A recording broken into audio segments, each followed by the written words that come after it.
박수. 그게 아니죠.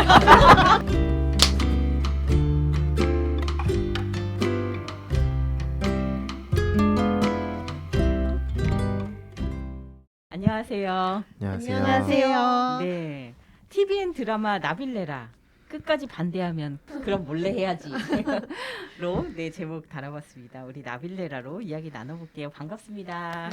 반갑습니다. 드라마 소개를 또 네. 부탁드릴게요. 줄거리. 어렸을 적에 발레를 하고 싶었던 꿈을 가지고 있었던 70살 할아버지랑 네. 힘겹게 꿈을 이어가는 네. 그런 발레리노가 성장하는 내용? 성장 네. 드라마? 음. 네, 그런 것 같아요. 네. 줄거리를 굉장히 심플하게 소개를 하시네요. 네, 진짜 줄거리. 연출 한동화, 작가 이은미 이렇게 나오고 있는데 이분들의 이전 작품 저는 좀 그게 눈에 띄더라고요. 그래서 소개를 부탁드렸어요. 네, 한동화 연출가 분이 연출하신 걸로는 이제 네. 2016년 OCN 오리지널 드라마 38 사기동대가 있고요. 그다음에 2019년 TVN 수목 드라마 청일전자 미쓰리가 있었고요. 이은미 작가가 하신 거로는 이제 2017년 OCN 오리지널 드라마 터널이 있었습니다. 이게 나빌레라가 끝부분에 너무 보고 싶게 혹하게 그 웹툰을 소개시켜 주시잖아요. 뭐 다음 카카오에 뭐 연재되고 있는 이렇게 나오는데 원래 이제 원작 웹툰이 있었던 그런 드라마고 그걸 이렇게 최대한 많이 살려서 이 드라마로 만든 것 같아요. 원작과 드라마의 차이 좀 얘기해 주시겠어요? 네, 제가 원작을 본 게 아니라서 정확하지 않을 네. 수도 있긴 한데 네. 일단 찾아본 바로는 극중 초반에 그 할아버지 심덕출이 발레를 배운다는 사실을 그 드라마에서 숨기잖아요. 근데 이제 원작 만화에서는 시작 전 가족 모임에서 먼저 이야기를 한다고 합니다. 네, 그리고 그 할아버지의 자녀 심성산이라는 첫째 아들은 원작에서 자기 주장이 조금 강한 정도이지만 극 중에서는 부모님 앞에서 막 동생들을 면박 줄 정도로 좀 무례하다 싶을 정도로 막 나가는 사람으로 나오고요. 그리고 이제 심성숙도 남편 선거에 돈을 끌어다 쓸 정도의 사람이 아니고 심성관도 프리랜서 정도로 나오고 그냥 백수처지까지는 아니라고 해요. 원작에서는. 네, 그리고 이제 기승주는 30대 후반 정도 나이에 심덕출이 발레를 가르쳐 달라는 거를 처음에 거부하지만 원작에서는 이름부터 이제 문경국이라는 이름으로 나오고 나이도 50대 초반 그리고 심덕출의 요청도 조금 놀라지만 그냥 순수하게 받아들이는 편이라고 합니다. 네, 또 이채록에게 폭력을 지속적으로 행사하고 있는 양호범이라는 캐릭터는 원작에서는 강성철이라는 이름에 잠깐 폭력적인 모습을 보이지만 덕출 할아버지 덕분에 축구 선생님으로서 새로운 시작을 하는 캐릭터로 등장을 한다고 해요.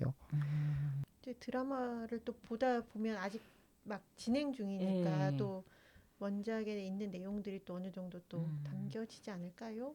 잘 모르겠지만 저희가 지금 현재 8화까지 진행된 상태에서 저희는 한 6화 네, 정도까지 보고 본 것 같아요. 네, 그렇게 녹화를 하는 거라서 여러분들이 이걸 보실 때쯤에는 상당히 얘기가 진행됐는데 저걸 몰랐단 말이야 이렇게 하실 수도 있을 것 같아요. 저희도 네. 보고 그럴 것 같아요. 왜 저런 뻘 얘기를 했지? 할 수도 있네. 그런 걸 다 양해하고 들어주시고 저희가 굉장한 팬심으로 이 드라마를 보고 있다는 그 마음 읽어주시면 감사하겠습니다. 등장인물을 좀 소개를 하면서 얘기를 더 해볼게요. 네, 심덕출 할아버지와 이채록 발레리나가 있습니다. 주인공이죠. 네, 심덕출 할아버지는 우선 은퇴한 우편 집배원으로서 되게 온화하고 착한 분이신데 또 할 말은 해야 하는 성격으로 등장을 합니다. 칠순의 나이에 점점 세상을 떠나는 친구들을 보면서 죽기 전에 꼭 해보고 싶었던 일을 해야겠다라고 다짐을 하고 이제 발레에 도전을 하시는 분이고요. 이제 이채록은 무용원 휴학생으로 어둡고 까칠한 성격으로 나옵니다. 19살에 발레를 시작한 지 1년 만에 무용원에 입학할 정도로 되게 재능이 있는 천재 캐릭터로 나오는데 4년이 지난 지금 23살이 된 지금 슬럼프를 겪고 있다고 합니다. 네. 이제 기승주 선생님과 은솔이 선생님이 나와요. 둘 다 왕년에 이제 잘 나가는 발레리나였고 기승주 선생님은 천재 발레리나였는데 원하는 무용단에도 입단을 하고 그 원하는 그 극장에서 무대에 설 수 있게 되는 순간에 허리에 부상이 있었는데 그때 그걸 좀 쉬고 그걸 관리를 했어야 되는데 내가 이 무대에 너무 서야 된다. 나 말고 이 역할을 할 수 있는 사람이 없다고 우기면서 무대에 무리하게 섰는지는 나오지 않지만 아마 내용상 섰던 것 같고 그 이후에는 이제 발레를 할 수 없는 몸이 돼요. 근데 우연히 이제 그 체로기랑 만나게 되면서 체로기가 자기의 율동을 보여주는데 저거는 머리로 추는 춤이 아니라 마음이 가는 대로 추는 춤이라는 걸 보고 이 친구의 가능성을 봄과 동시에 자기가 실현하지 못한 그 예술의 완성을 이체록을 통해서 할 수 있겠다는 생각을 하고 돈을 받지 않고 이 친구를 가르치겠다고 해요. 기승주는 어떻게 보면 이 친구한테 모든 걸 걸었다고 할 수 있을 것 같아요. 근데 은솔이라는 분도 되게 좋은 분이고 체록이가 원래 다녔던 무용원이라는 한 무용학교 같은 데인가 봐요. 거기 교수인데 은솔이는 자기는 재능이 있었던 건 아니고 엄청난 노력파였고 어느 순간 이걸 내려놓은 날 이제 시커 먹었다. 발레리나들이 많이 못 먹으니까. 그 얘기를 하고 또 여기서 되게 재밌는 설정이 기승주 씨와 은솔이 씨가 부부였나 봐요. 근데 지금도 부부 같은 그런 집만 따로 살지. 이혼한 것 같은데. 네, 그쵸? 이혼, 극중에서 예, 이혼했죠. 극중에서는 전 남편 이렇게 부르잖아요, 항상. 근데 무슨 기쁜 소식이 있거나 의논해야 될 소식이 있으면 이 기승주가 은솔이한테 달려가요. 그리고 이 여자가 그걸 다 받아주고 막 틱틱거리는 것 같으면서도 엄청나게 후원을 해줘요. 부부 이상의 관계예요. 이건 부부도 할 수 없는 어떤 정말 정신적인 파트너, 동반자라고 할 수 있는 굉장히 특이한 관계고 둘 다 되게 좋은 사람들. 다만 드라마의 설정을 위해서 잠시 다른 공간에 살고 있는 사람들 같은 느낌. 정말 그 이 같은 발레의 후진 양성을 위해서 이제 각자의 자리에서 최고의 스승의 역할을 하고 있는 그런 또 좋은 분들이죠. 그다음에 심씨의 일가를 좀 소개해 주시죠. 심성사는 어릴 때부터 이제 참고 산 게 많은 책임질 게 많은 진짜 네. 딱 전형적인 장남 네. 스타일. 한국의 장남. 네. 근데 저는 이 심성산 씨가 나올 때 별로 좋지가 않더라고요. 기분이. 아무래도 이게 주인공에 맞춰서 드라마를 네. 보면서 생각을 하다 보니까 네. 왜 저렇게까지 저러지? 어떤 장면이 제일 거슬리셨어요? 일단 그 할아버지 방문을 열었는데 발레복을 마지막으로 입어보겠다 했을 때 막 내가 어렸을 때부터 왜 더 군 걱정을 해야 하냐며. 근데 물론 그 어렸을 때 심성산 씨의 그 마음은 이해는 가지만 그렇게까지 해야 했나? 근데 거기서 이제 그 나문희 할머니가 나와가지고 막 그 파랑 이런 거 장본 거 집어 던지면서 얘기를 하잖아요. 거기서 약간 사이다 같이. 느낌. 네. 그게 가장 좀 안 입고 보았다 그래야 되나? 아니 그만큼 연기를 네. 잘하신다는 거. 네네. 진짜 그 집 맞아. 아들 같은 정말 느낌이었죠. 그런 느낌. 네. 네. 그리고 거기 심성숙도 있고 심성관 막내 아들이 또 막내 아들. 인상적이죠. 되게 무심하고 첫 등장부터가 뭔가 심상치 않아. 되게 심상치 않았어요. 막 다들 막 화려하고 나 좀 약간 이만큼 지낸다. 이걸 뽐내고 싶은 게 보이는데 심드렁하고 맨날 툭툭 해가지고 와가지고. 근데 한겨울에 크록스 신고. 네, 맞아요. 그것도 이게 끊어진 그 크록스 신고 와가지고. 근데 되게 속 깊은 생각이 깊은. 근데 솔직히 저는 그분의 생각을 잘 모르겠지만 그냥 그런 사람이라서 네. 되게 그 역할상에서 뭔가 제가 이해가 됐어요. 뭔지는 모르겠는데 그럴 만한 이유가 있었겠지라는 생각이 들게 만든 그런 역할이었던 것 같아요. 네. 그리고 심은호. 네. 이분은 심성사님의 딸인데 되게 착하고 자기가 원하고자 하고 이루고자 하는 걸 보면은 되게 열심히 해서 꼭 이루려는 그런 성격. 네. 아빠랑 비슷한 것 같아요. 표현 방법이 조금 다를 뿐. 그리고 저는 개인적으로 정이 제일 많이 갔어요. 심은호 네, 씨가. 되게 정이 많이 갔고 뭔가 비슷하게 생긴 것 같아요. 네, 네.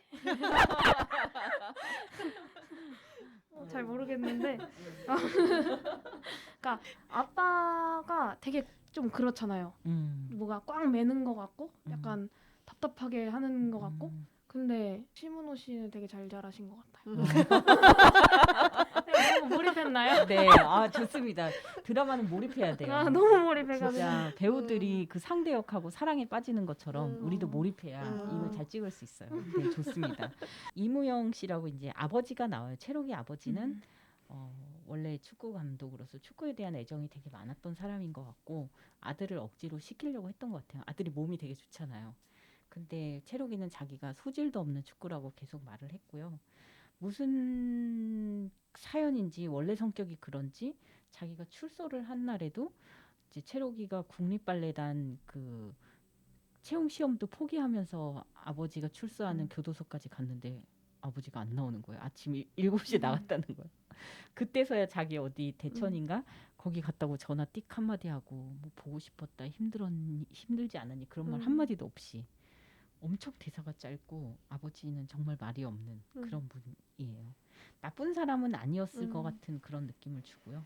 최애남은 우리 나문희 할머니. 네. 최애남 할머니가 굉장히 바지런하게 자식들을 위해서 헌신하는 가족을 위해서 헌신하면서도 되게 긍정적인 캐릭터. 그리고 남편의 발레를 처음에 결사반대하지만 가장 또 후원해주고 채록이도 살뜰하게 돌봐주는 그런 할머니로 나오고요. 김혜란 씨는 뭐그 심성산의 아내로서 그 같이 심성산 씨와 그 대기업의 직원으로 있었는데 자식을 기르는 것 때문에 본인이 회사를 포기하고 남편은 결국에 그 회사의 임원이 된 것 같아요. 그러면서 막 울고 있는 장면이 있고 시아버지인 심덕출 씨가 음식 주러 갔다가 베란다에서 울고 거실에서는 혼자 또 엉엉 우는 은호 아기를 이렇게 안아주면서 하염없이 이제 그 며느리의 뒷모습을 보는 장면이 나오고 그 김혜란 씨는 그 회사에서 나오게 된 뒤에 상담을 공부하신 것 같아요. 그래서 심리 상담사가 돼서 다시 그 회사에 사내 상담사로 들어갔는데 제가 약간 불만이 있는 그 장면이 상담실이 오픈해서 문 열고 들어오는 사람을 기다리는데 사내 상담실에 사람들이 오질 않아요. 근데 그런 대기업에 있는 상담실 중에 그렇게 팔이 날리는 상담실은 제가 없는 걸로 알고 있어요. 다 굉장히 상담실이 바쁘고 근데 거기도 위치 자체가 복도 한가운데 사람들이 다 지나가는데 문 열고 사람들이 어떻게 들어가요 상담실을. 그래서 저 회사는 상담실을 돌릴 마음이 없거나 그냥 눈 감고 돈을 뿌리는구나. 제가 작가분한테 수정해달라고 하고 싶어요. 근데 그런 걸 묘사하려고 한 것 같아요. 처음에는 되게 팔이 날리는 상담실이었다가 김혜란 씨가 온 이후부터 상담실이 뭔가 활기를 찾게 되는 걸 그리려고 했던 것 같은데 그래도 복도 한가운데 상담실은 아니다. 그건 안 된다. 작가님께서는 네 지금이라도 그 상담실의 위치를 수정해 주시기를 부탁드립니다. 이제 4위 심성숙 씨는 대학을 나온 것 같은데 고졸 출신의 부동산을 하는 변영일 씨와 결혼을 하게 되고 그리고 그 부동산이 너무 많으니까 잘 되기가 사실 힘들잖아요. 그런데다가 이 사람이 무슨 구의원인지 시의원인지 국회의원인지는 모르겠는데 그런 걸 계속 출마를 해요. 돈이 굉장히 많이 드는 일이거든요. 그래서 계속 이 집은 어려워요. 그러면서 오빠한테 무시당하겠죠, 당연히. 그렇고 여기에 등장하는 인물 중에 양호범이라는 인물 아까 제가 잠깐 얘기했지만 채록이 아버지가 있던 축구단에서 유망주였을 것 같은 그런 친구. 그 끊임없이 채록이를 괴롭히는데 또 김세종이라고 이제 절친 왕년에 축구 같이 하던 키 작은 남자 돈 주고 이제 외국 가서 이제 메시요. 메시 팬으로서 근데 그 경기가 졌다는 알바비를 막 모아서 그 경기 보러 갔는데 그 경기에서 메시가 지는 그리고 무슨 일이 있을 때마다 채록이 옆에 나타나는 정말 좋은 절친. 그리고 여기서 제가 또 참 좋아하는 캐릭터가 그 정형외과 의사분. 너무 좋아. 네. 그 정형외과 의사분은 총각이신가 봐요. 네, 가족이 맞아. 없으신가 봐요. 그래서 이제 근무가 끝나면은 게임하고 문 잠가놓고 게임하는데 그때 막 채록이도 아무 때나 찾아가서 자기 이제 봐달라고 이제 전속 자기 주치의로 막 그래서 제발 그 낮에 진료하는 시간에 오라고 나의 취미 생활을 방해하지 말라고 하면서도 이제 이 의사가 이제 마음을 다해서 이 주치의로서 채록이를 관리해주는 그 건물 안에 되게 묘한 조합. 네. 그 건물 안에 있는 사람들은 드라마 빈센조의 금가프라자 사람들처럼 또 이제 보통의 사람이 아닌 되게 재미있는 조합으로 나옵니다. 네. 인상 깊었던 장면과 대사 이야기를 좀 해보죠. 저는 장면도 있고 대사도 있는데 네. 장면은 아까 얘기가 나왔는데 에란 씨가 네. 취업했다고 했을 때 성산 씨가 그거를 네. 되게 화를 냈어요. 네. 그 쇼파 집 앞에 쇼파 음. 거기서 이제 신덕출 할아버지가 그런 얘기를 해요. 왜 하필 우리 회사냐 이랬는데 에란이 회사기도 했지. 그러고 20년 전 얘기고라고 했는데 20년 동안 20년 내내 돌아가고 싶었나 보지라는 얘기를 해요. 이 장면이 저는 좀 그리고 그 쇼파에서 똑같이 그 에란 씨랑 또 그 얘기를 해요. 사실 그때 심덕철 할아버지랑. 그때 아버님이 보고 계셨던 거 알고 있었다라는 얘기를 하더라고. 베란다에서 울고 있었을 때. 그 장면이 겹쳐서 좀 기억이 나고요. 네. 대사는 그 은호가 그렇게 점장이랑 그렇게 되고 나서 할아버지가 이제 그 장면에 나타나잖아요. 그러고 나서 이제 물론 살면서 안 넘어지면 좋지. 탄탄대로면 얼마나 좋아. 근데 넘어져도 괜찮아. 무릎 좀 까지면 어때? 네 잘못 아니야. 알지? 잘 견뎠고 잘 소리쳤어라는 대사를 하는 게 기억이 남아요. 네.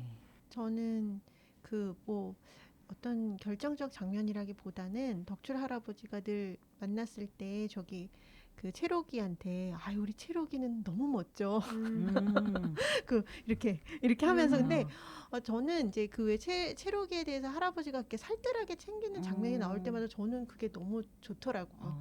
왜냐하면 이 아이는 채록이라는 등장인물은 너무 외로운 아이잖아요. 아빠도 사실 이렇게 뭔가 표현을 많이 안 하시는 분이기도 하고 엄마도 일찍 돌아가셨고 그래서 되게 외로운 아이인데 모성과 부성을 다 채워주는 듯한 그 덕출 할아버지가 그리고 이제 이렇게 사실 어떻게 보면 아 우리 아들 뭐 최고 이런 게 되게 유치한 칭찬인 것 같은데 우리 안에는 다 그런 지지와 칭찬을 받고 싶은 욕구가 있는 것 같아요. 그래서 약간 걔도 채록이도 별로 싫어하지 않는 뭔가 이렇게 정색을 하는 것 같은데도 그거가 되게 좋은 것 같은 그래서 그런 지지를 해주시는 그런 장면들 저는 되게 마음에 남고 되게 늘 따뜻하고 좋은 것 같아요. 저는 이제 아까 할아버지가 당군 얘기하기 전에 있었던 대사인데 이제 그 호범이한테 근데 채록이가 때렸어? 얘가 잘못한 것도 없는데 왜 채록이한테 이러는 건데 안 그래 학생? 내 말이 틀려 학생 이렇게 하시잖아요. 그게 너무 인상 깊게 남아가지고 그러니까 누구도 이렇게 보호해주고 지지해주지 못하는 상황에서 할아버지가 이렇게 딱 나타나서 딱 지켜주고 지지해주고 해주는 게 너무 멋있어서 기억에 남습니다. 우리 그 경이로운 소문에서 최장물 할아버지 할아버지처럼. 같은 그런 느낌도 들고 그리고 여기 드라마에서 그 매니저 역할을 또 자처해서 하시잖아요. 기승주 선생님이 뭐 부여했는지 모르겠지만 그 지시사항은 안 나오는데 내가 오늘부터 너의 매니저라면서 수첩에 다 별걸 다 적고 귀여우시죠. 네. 그리고 이렇게 진심으로 지지를 하니까 얘가 이쯤에 어디가 있을지 너무 드라마상 이제 딱딱 나타나시지만 그건 또 마음 때문에 가능한 것 같아요. 꼭 필요한 자리에. 그리고 죽은 정성이지 하면서 전복죽을 막 써주시고 그거 먹고 싶더라고요. 먹으면 힘이 날 것 같아요. 거기서 거의 만능 아니세요? 그러니까 채록이가 배보다 초반에 할아버지에 대해서 놀라우면서 좀 운동했죠. 막 이렇게 하고 할아버지 도대체 뭐예요? 당구도 잘 치고 오토바이 막 타시고. 오토바이도 타고 진짜 요리도 잘하시고 설거지도 하시고 살림도 되게 잘하세요. 네. 그 인상 깊은 장면이 많고 그리고 그 아까 의자가 어떤 의자냐면 보신 분들은 알겠지만 그 오래된 옛날 집에 마당에 그 집안에 쓰기에는 낡은 소파인가 봐요. 주황색 소파를 놔두고 이 딱딱한 심성산 아들도 한숨 쉴 일이 있으면은 그 소파에 앉아서 한숨을 쉬다가 그 집에 올라가고 그리고 식구들이 무슨 중요한 얘기를 나눌 때마다 그 소파에서 얘기를 해요. 근데 심성산 씨가 이 상담 같은 거 왜 하는 거야? 이런 게 뭐가 필요해? 이런 식으로 얘기하니까 에란이가 그런 얘기를 해요. 당신도 소파에 앉잖아. 아버님 집 소파. 상담은 그런 거야. 그 소파에 앉는 것 같은 거야. 그렇게 해서 그런 상징을 얘기를 해요.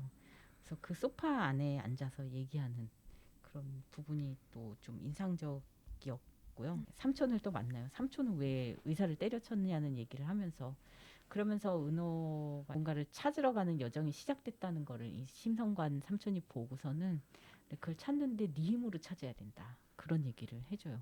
이제 아버지가 다 간섭하고 그런다는 거 더 잘하니까 더 그렇게 얘기를 해준 것 같아요.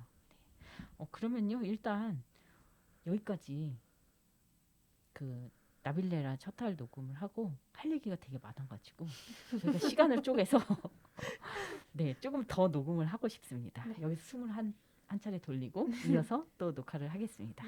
네. 잠시 후에 뵙겠습니다. 네, 또 틀어주세요.